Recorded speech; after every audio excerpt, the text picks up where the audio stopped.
I got some drugs for you. I got some drugs for you. I got some drugs for you. I got the plug for you. All of my drugs in the bag. All of my drugs make me sad. I'ma do drugs for my dad. I do. I'ma get high as a bat. When you smart and you good at a sport, it pisses everybody off. Okay, y'all don't believe me? Watch a nigga named Chris Paul. Okay, Chris Paul is playing basketball right now. He been playing for a long time. Nobody likes him. Nobody likes him. You think I got alter ego? This nigga got 7 of them. Okay, he come in for State Farm. He Chris Paul, Cliff Paul, Jeff Paul, Richard Paul. Nobody gave a fuck. One fuck. And now he's in the championships, the finals. This is the moment. They hate him. He's too smart.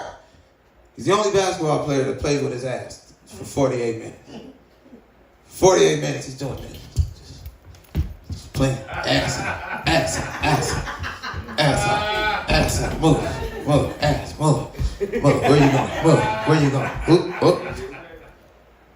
It's a very frustrating way to play basketball against someone for 2 hours. Okay? You got your mama and your kids, your wife, your fans. The whole world is watching you. It's your mama. You won a championship too. The nigga you playing against. Put his ass all on you. For 4 quarters, just ass. Look like you went to dance. That's what you do. That's how you play. Chris Paul is 57 years old right now. So he's not dunking in the games. He's not doing highlights and all these Allen Iversonistic moves and all this shit, the crossover. No, he's doing the butt. Sex.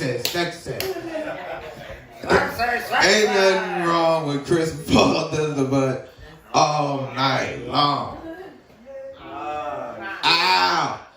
This is how he play. I'm telling you, you watch this game, okay? You got a game tomorrow, I think. He gonna do this all night long, okay? He gonna have the ball. He's gonna go very slowly by his player. Somebody's gonna be guarding him, they're gonna be playing him hard, they're gonna be focused, they're trying to win, they're trying to change their family, change their life.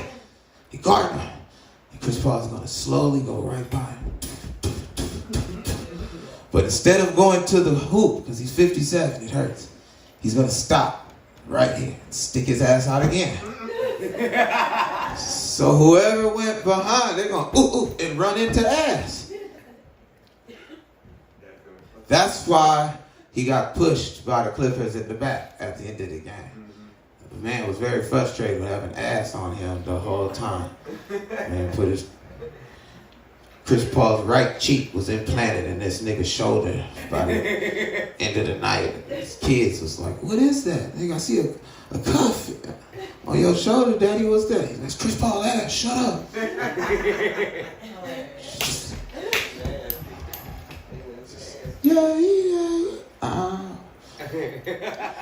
Hey, what's up, everybody? It's the one and only Isabell Requena Medea with Brent Taylor, the one and only, one of the hottest comedians here on the West Coast. I got a bunch of great people in the audience.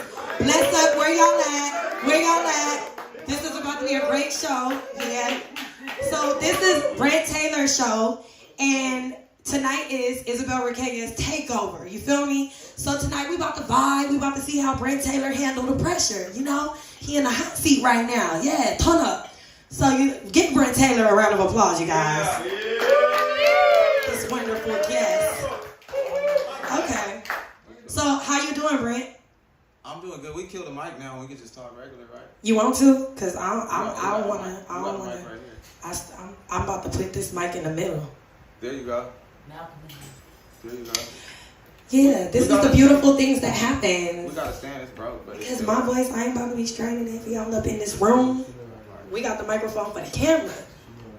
Real life stuff. This how we do it, y'all. Yeah, there you go. Feel me? Yep. Something like that. Official. Oh, it came out. You got it.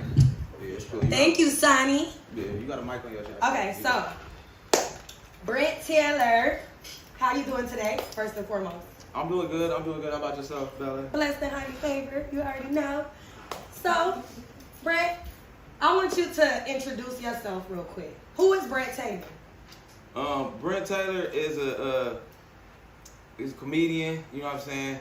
We represent LA right now by way of this little city called Linwood that I grew up in. It was hard. It was hard. You know, it was foggy every day. Every day. We got tumbleweeds, bricks, projects, drive-bys, National Guard. All that.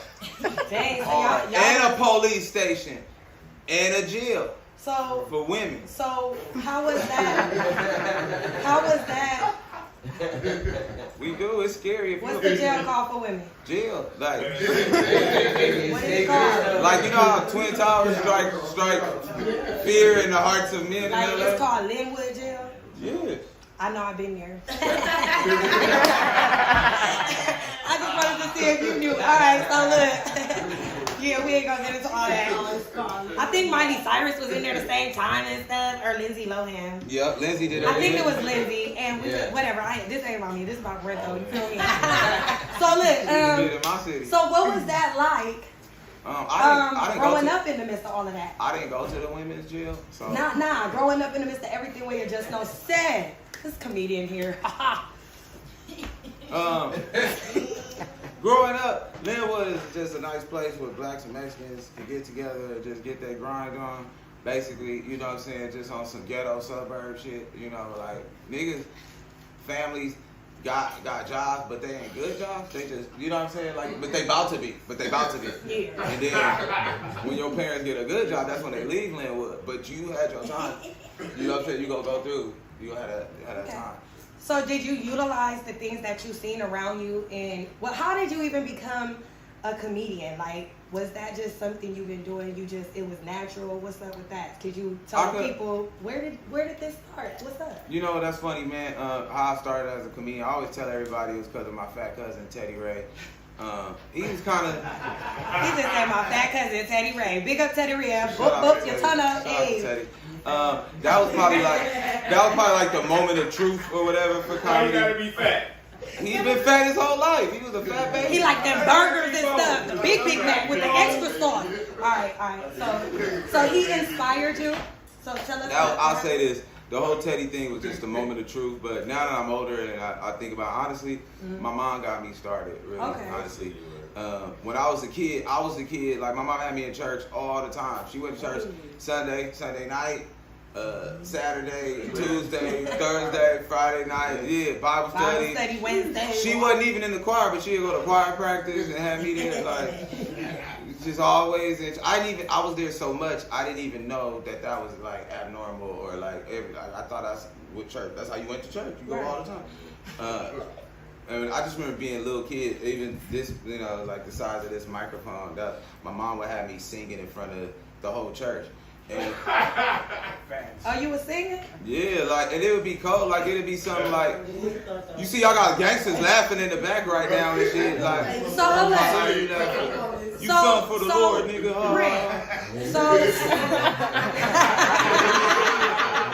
Even I'm laughing right now, and I love the Lord, y'all. I didn't know there was nothing wrong with that. I didn't know there was nothing wrong with that because, like, the pastor, like, literally, I wouldn't just walk up. Shut up, nigga. I wouldn't just walk up and I got a song in my heart.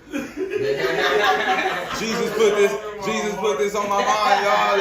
Let me bleed on the track real quick. No, nigga, it wasn't like that. So hold up. What was one of since you brought up church? What was one of the church songs you sang? Your mama had you up there singing. Cause you said your mama got you up there. Let me land. Sing it. Let's hear it. No. Why?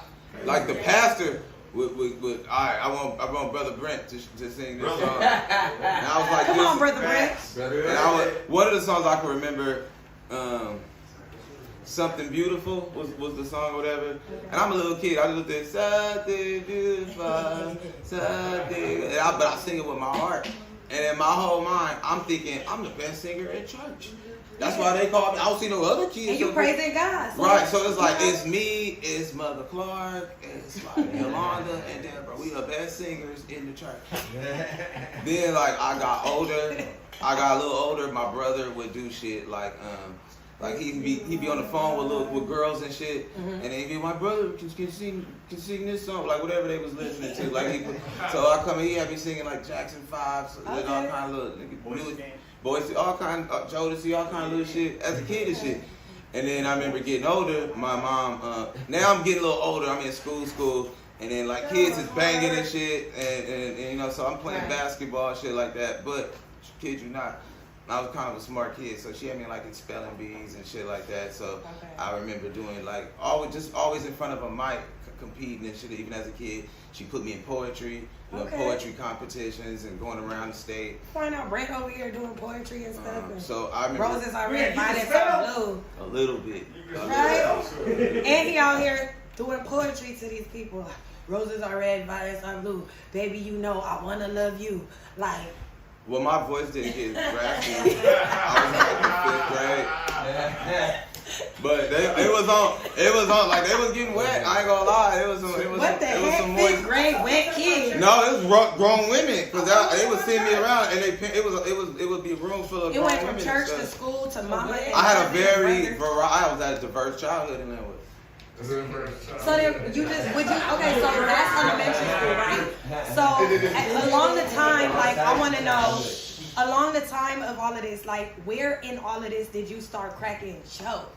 I cracked jokes the entire time because I was always the little. So you just always been doing it? Well, my brother would, like, if he wasn't beating me up, he would clown me. That would start it. You know what I'm saying? He'd get to clown me. Oh, you had to defend yourself. And he had all his friends. But to make it worse, he'd bring his friends, and now they clown. So I used to take a lot of verbal losses, and you know what I'm saying? I bombed a lot as a kid. But when I would go to school, I would be killing because I'm using the jokes they would clown me with. Okay. So I had all these, like my joke game was cold, nigga, once I leave you niggas. But I had to go through all that hazing part of it, you know what I'm saying? Yeah. And then like later on, I remember being in college and then coming out and all that stuff, doing just all kinds of speaking shit. Mm-hmm. And I was just always just being, you know, just had a sense of humor and shit. Anyway, fast forward, my big fat cousin decides to do comedy. Teddy, man. Shout out Teddy Ray. Now, mind you, Teddy Ray, you guys might know Teddy Ray now. Yeah. Y'all might know Teddy Ray now. Teddy Ray is an established comedian, you know what I'm saying? He's the male Lunel of our generation. But back then, this is my little cousin, my nigga, like, he was so young, he couldn't even get in the clubs. Like, it was illegal for him to be in the clubs he was performing at. They used to draw an X on his big black hand, like. Why you have to be big black hands, y'all? Because he was the only one in there. He's a big black nigga with a black X on his head, like he got a gun on it or something. Like, don't touch him. He gonna slap you with this left hand. Or something. Like, he'd be on stage with the mic and he had an X. Like, you know, like, stop it, Teddy. You know, but it was literally so we could just be there and not get a drink. He was a little kid and he up there, good evening, everybody. I just want to tell y'all. You know, I just thought that was so dope. Like, here's this is my big fat cousin up here, like 19. And then you was like, I'm about to do this. Nah, I was like, man, if they say anything to this motherfucker, I'm clowning the shit out these motherfuckers. Oh, you had his back. It was more like, all right. Yeah, I didn't need I'm like a secret weapon for my cousin, and if they try to clown my fat cousin Teddy, jokes. I'm about to get him. It's murder, yo. Okay. Honestly, yo, that day probably only happened once, maybe with like one comedian, and it was very short-lived, you know what I'm saying? But most of the time, 99.1,000% of the time, man, he was holding his own, you know what I'm saying? So I didn't have to, you know, do all that. He did his own thing, and then here I am. I had shit. Now I got to do my. So when were your first time touching the stage? The comedy stage? Yep. First time touching the comedy stage. It was right after watching Teddy perform, and he was so raw. This nigga was writing jokes on his hand, you know. But it wasn't about being funny or not. It was just he's a little boy talking to grown-ups, people that just finished fucking they side bitch and coming to the comedy show, getting phone calls from their wife. You know what I'm saying? Just sitting through real shit, yo. And he come up there, the other day, and looking at his hand. Yeah, and so, you know, I remember looking at, so my brother, bless his heart, he was like, oh man, we should tell him this, oh, I got a joke for him every day. It would irritate me, because I'm like, man, no, nigga, if they so funny, you get your stupid ass up there and tell them first, nigga, and prove that they're good. And so, one day, I brought it up to him, and he was like, well, I'll do it if you do it. And so the competitor in me was just like, I don't take no phase like that, you know, untouched. I was like, fuck it, let's go. So I remember we did a comedy show, and he's still trying to do comedy. You just say he's still trying to do comedy. Brent, come on, bro. He want to get on back. But I remember we went to Sunset. I tried to caught that right. I tried to spook him. Like I took him to like this big spot where it was like packed. It was a bunch of like, it was all white, and they like they acting students fresh out of acting class. Yeah. You know, and I'm thinking it was like an open mic, so I'm thinking you put your name. I didn't think your name in college. You know what I'm saying? They called him first and called me second type shit. You know, and he did great. He actually, I think he got like a standard. How did you do? I did terrible. I was on drugs. I was on drugs. I'm like, okay, he did great. You said what? I was on drugs. Like, not drugs like that. Okay, look. Everybody know me from weed. Everybody know me from weed or whatever, right? Well, around this time, I remember I was like experimenting with X. You know what I'm saying? Oh, I ain't gonna say I was experimenting. I was passing the test. Okay, I was taking a master class in it. And I noticed every time I took this shit, like it would make me talkative. So normally quiet, reserved Brent. Now I'm talking and pump. So I knew we had to do this show like on a Saturday, right? I had like a week for it. So I remember writing jokes all week, practicing them with my friends, and I'm thinking, okay, I'm gonna show these niggas how to do some comedy. Yeah. You was on, ready. Right, and the day of, I remember I took a quadruple stack of eggs, like for no reason. Like it must have been like I remember them telling me they was like normal. You know you got the doubles, you got the triples. Well, this is all of them today in one. Like you get the multi-pack. What, ecstasy? Yeah. Oh my God. This one just walked in, y'all. And so this is see how fun it is to him. He was like, where? Right. And so these guys. it was like they supersized me, yo. And okay. So what happened? I remember. Let me grab some water real quick. So I remember we pull up to the spot. And as we pull up, that's when the shit hit me. It hit me harder than it ever hit me. I don't know if How did you feel? Hot and wanted to take my clothes off. I was like burning up, sweating. I was sweating like I was playing one-on-one, posting up with Shaq in the summertime, you know what I'm saying, getting back down. Like it was just pouring, sweat. I even tried to play it off with that. Y'all go ahead without me. I'm about to pull around. Drink the water because I know you having hot flashes thinking about it. He like, I need some water. He's sweating up here, y'all. Y'all don't even see. I can see it. I am not sweating. It's okay. He's sweating, y'all. I see it. I'm serious. No, that's shea butter. All right, Rasta. So I remember just like that. I normally smoke, fam. So I just remember like that. It was like, damn. Well, I don't know why you thought it was a good idea to take this and perform on your first time on this. And when you on that shit, you be moving around so fast, sometimes you'll make a mental fart, yo. Well, my mental fart of the day was I forgot all the jokes that I was supposed to bring to tell. So now I'm sweating and I'm more like, oh my God, where's the jokes? Yeah. What the fuck? Oh my God, calm down, Brent. Calm down. Turn the air conditioner on. Oh, excuse me. Hello, no, I'm not pervert. And then, like, it was already off the chain. So by the time I did go in there, I'm geeking and shit like that, like, you know, and then they're looking, what the fuck is wrong with you? I'm fine. You was just. So I'm thinking, okay, it's an open mic where you dump like you tear off a sheet and it's a, you know, by a lot of, there's no way they're gonna pick me. What are the chances of this, right? So the first one, give it up for Corey Taylor. So the competitor in me and thinking, man, he ain't got no money. He ain't gonna do it. He's not even trying to tell jokes. I know he ain't got his notebooks. He over there bullshitting. He gonna wing it. He's gonna wing it. And he's gonna understand that you shouldn't be fucking with Teddy. And you know what I'm saying? I don't have to do anything. We go home. Kid you not, he went up there. He was the first one in front of an all-white room. It's dark. I'll never forget this. This nigga started singing like Prince. No. He did Prince. Oh, have to be beautiful.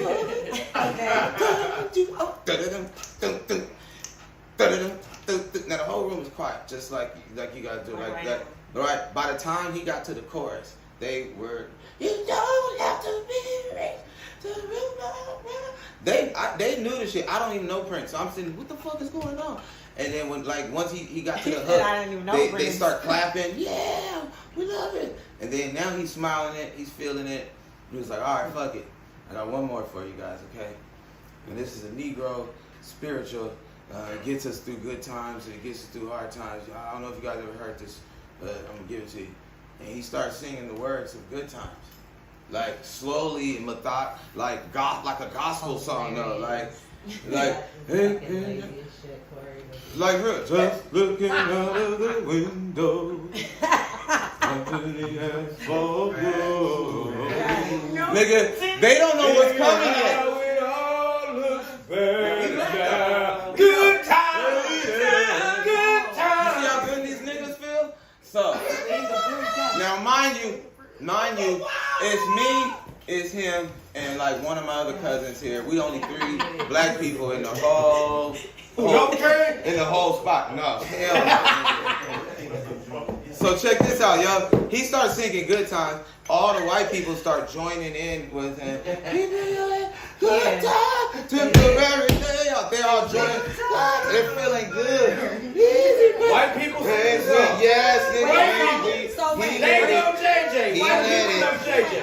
before you? He went first before. He was the first act So of the night. crowd was so lit already. They went crazy and gave him a stand ovation. So now when you go up, I want to hear about when you went up there Let me though. land. He's Brent gonna sing Taylor. Strokes. So let me land. So mind you, it's a 3-minute set. He did all this in 3 minutes. Okay. It's an open mic. All right. Yeah. Now he comes back. He's feeling good. They're still clapping. It's dark. Okay. So all I see is white hands clapping and a light in the stage. White hands. It's all white people here, okay? It's so dark you can't even see up past no one's shoulders, okay? It's just like. Yeah. So, all Zach Morris is in the crowd, okay? So, I'm sitting back, I'm like, man, they ain't gonna even call me, because everybody's not gonna get picked. Give it up for, I don't know if these guys are brothers or not, but Brent Taylor. Oh, fuck. How would I change? I gotta go next? I gotta be the standing ovation? Now, mind you, I just finished getting naked in my car. Pouring water on my head. He was going through it, hot flashes like an oily. And I don't remember what I'm supposed to do. So I go up there and I think I did like a 50 Cent impression, which would have murdered anywhere else.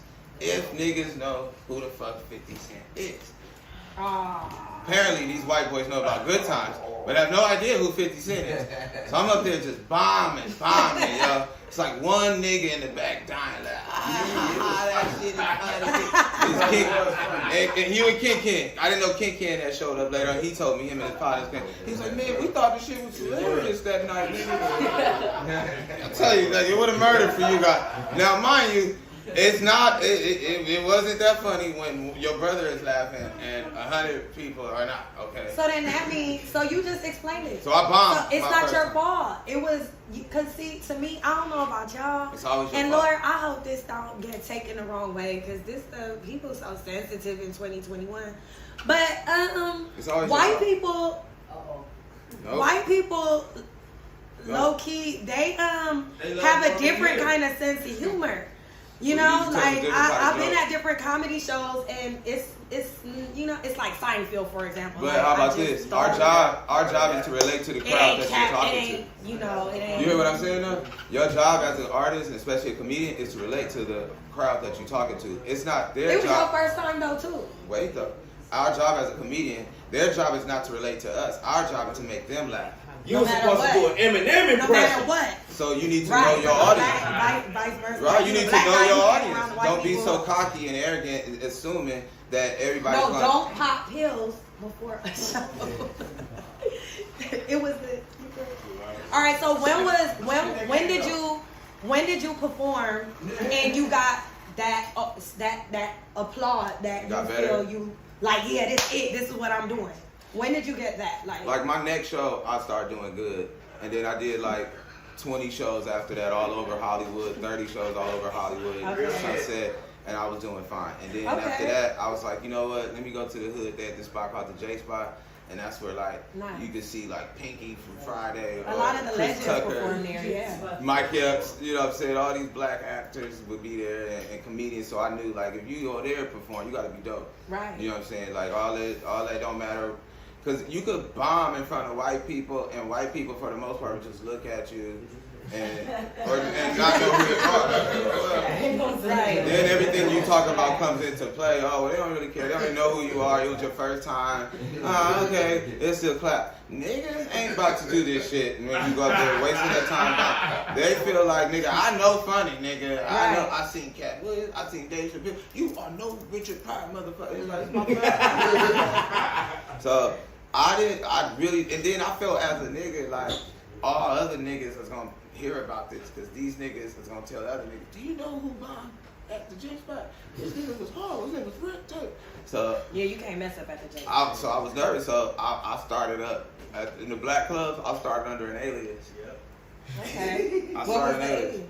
Now here's the thing. I didn't want to go too far and be like something unbelievable that's not normal. Like I got a white name, Brent Taylor. So I was like, let me give myself another one.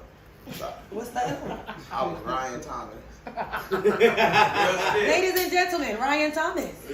Okay, so what made you not run with that? Because Ryan Thomas started murdering, nigga. He started murdering on that. What you mean murdering? What's going on? Killing us. Bloody, murder, red.